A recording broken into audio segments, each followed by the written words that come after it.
latar belakang budaya adu ayam dan adu kerbau Toraja. Adu ayam itu memang dikenal dalam adat Toraja, khususnya untuk Rambu Solo. Disebut dulu Bulangan Londong Sembangan Suke Baratu. Tapi yang saya tahu, Bulangan Londong Sembangan Suke Baratu itu tidak ada taruhan judi. Memang itu adat, yang penting ayamnya sudah berdarah, sudah selesai. Dan ayam juga tidak pakai taji, yang saya tahu. Nah, kalau adu ayam dengan taruhan uang itu judi, dan itu dilarang oleh agama, dilarang oleh hukum. Nah, kalau ada yang melakukan memang itu pelanggaran. Tidak ada hubungannya dengan adat kalau judi sabung ayam. Namanya judi ya judi. Soal adu kerbau. Adu kerbau juga berhubungan dengan Rambu Solo, kematian, acara adat kematian di Toraja. Adu kerbau itu bisa saja dilakukan, dan memang sudah itu bagian daripada acara Rambu Solo. Tetapi dia sejak dulu kalau dia berhubungan dengan adat dan budaya Toraja tidak berbau judi. Jadi tidak ada taruhan. Tidak ada taruhan judi, karena yang saya dengar dari tokoh-tokoh adat Toraja dari dulu bahwa adu kerbau itu permainan gembala. Nah, karena itu kalau ada taruhan judi. Apa pandangan masyarakat dulu tentang kebudayaan yang ada? Contohnya pandangannya orang dulu tentang adu kerbau dan adu ayam.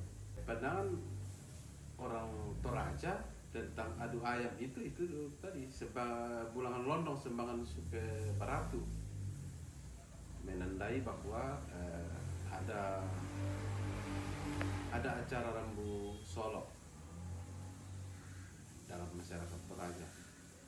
Adu kerbau juga seperti itu. Adu kerbau adalah yaitu bagian daripada permainan dalam acara Rambu Solo. Tetapi dia bukan untuk dipertaruhkan, bukan untuk sarana berjudi, tetapi dia berhubungan dengan adat dan budaya Toraja. Jika sekarang Pak, pandangan masyarakat tentang kebudayaan pada zaman sekarang Pak, pada adu kerbau dan adu ayam. Ya, itu yang bergeser, yang saya katakan tadi bahwa ada yang mengatasnamakan kegiatan Rambu Solo, melakukan adu ayam, padahal itu berjudi.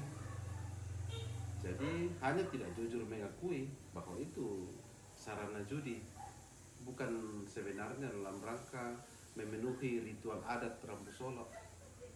Banyak juga adu kerbau sekarang ini yang melanggar tatanan budaya asli Toraja, karena lebih dominan pada judinya. Padahal sebenarnya adat dan budaya Toraja itu luhur.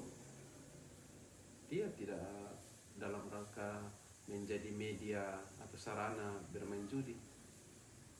Itu yang bergeser sekarang ini. Pandangan iman Kristen tentang kebudayaan tersebut. Budayaan itu karunia Tuhan.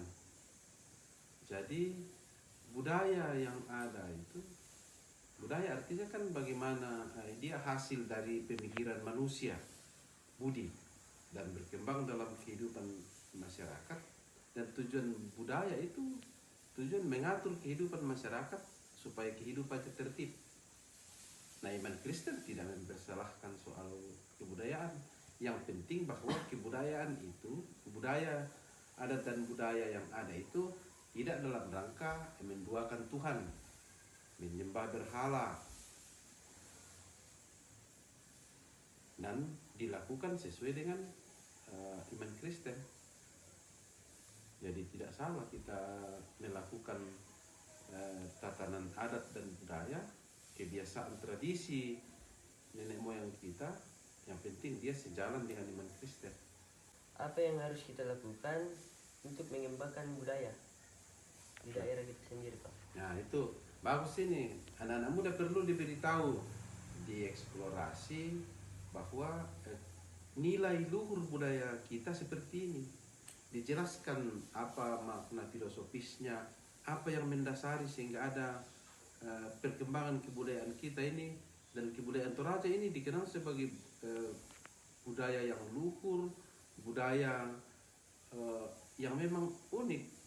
Adat dan budaya kita ini menjadi menjadi adat dan budaya yang orang lain menganggapnya bahwa kita berbudaya tinggi.